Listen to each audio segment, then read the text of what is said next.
यमुनानगर में सीता अपने बेटे कुशल के साथ रहती थी। बेटे कुशल के बड़े हो जाने पर वो उसकी शादी पास ही के गांव की एक लड़की खुशी से करवा देती है।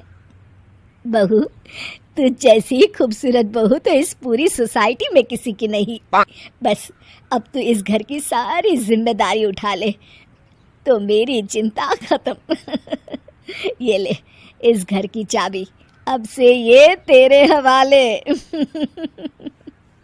माँ जी, आप चिंता मत कीजिए, मैं इस घर का पूरा ध्यान रखूंगी। देखिएगा, आपको शिकायत करने का भी कोई मौका नहीं मिलेगा। मैं आपके लिए गाजर का हलवा बनाकर लाती हूँ। शादी के कुछ ही दिन बाद खुशी के तेवर बदलने लगते हैं। माँ जी, मैं आपसे कह देती हूँ, मैं इस घर की बहू हूँ, कोई नौकरानी नहीं जो हर समय आपकी बात मानूं।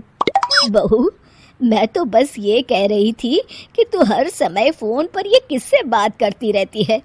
हर समय तेरा फोन बिजी आता है। ये बात कुशल को पसंद नहीं बेटा। हाँ, मेरी तो हर बात सबको बुरी ही लगती है। अब शादी को कई महीने बीत चुके हैं, मगर खुशी कभी भी खुश नहीं रह पाती और वो अपने पति और सास से भी हमेशा झगड़ती रहती है। असल में शादी से पहले उसका एक प्रेमी होता है, गोविंद। वो उससे आज भी छुप छुप कर मिलती है। गोविंद, मैं अपने पति और सास के साथ खुश नहीं हूँ, चलो ना हम भाग जाते हैं। तुम एक काम करो, घर से सारा कीमती सामान ले आओ, उसके बाद मौका देखकर हम भाग जाएंगे। खुशी के पति और सास उसे बहुत प्यार करते हैं, मगर खुशी फिर भी उन्हें धोखा देती है और धीरे धीरे अपने घर से कीमती सामान को चोरी करके गोविंद को देने लगती है। उसकी सास को घर से सामान चोरी होने का संदेह होने लगता है। बेटा, समझ नहीं आ रहा, ये घर से धीरे धीरे सामान कैसे गायब हो रहा है। कौन सा सामान माँ? अरे वो चांदी के बर्तन जो मैंने बनवाए थे वो दिख नहीं रहे। यहीं कहीं होंगे माँ, आपकी बहू ढूंढ देगी। कितने बेवकूफ हैं ये माँ बेटे, इनका सारा सामान मैं गायब कर दूंगी और इनको पता भी नहीं चलने दूंगी।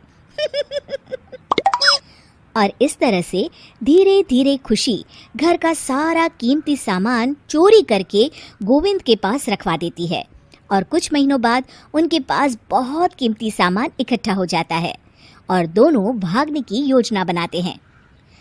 खुशी, आज रात को आधी रात होते ही तुम अपने घर से भाग कर आ जाना।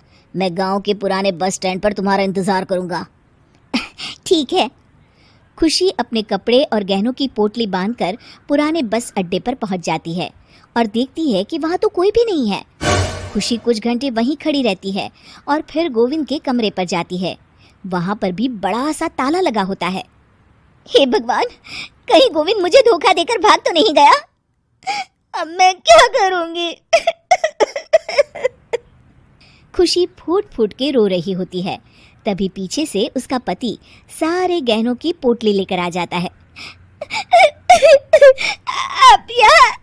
हाँ, मैंने गोविंद को गांव छोड़ने से पहले पकड़ लिया था और ये सारे गहने भी उससे ले लिए। आपको सब पता था कि मैं आपको और माँ जी को धोखा दे रही थी। हाँ, मगर मुझे ये भी पता था कि गोविंद अच्छा इंसान नहीं है। अगर मैं तुमको समझाता तो तुम कभी नहीं समझ पाती, इसलिए मैं चाहता था कि तुम्हारी आंखें खुद खुले। मुझे माफ कर दीजिए। कोई बात नहीं खुशी, मगर हमेशा ये याद रखना कि तुम्हारे अपने कभी भी तुम्हें धोखा नहीं देंगे।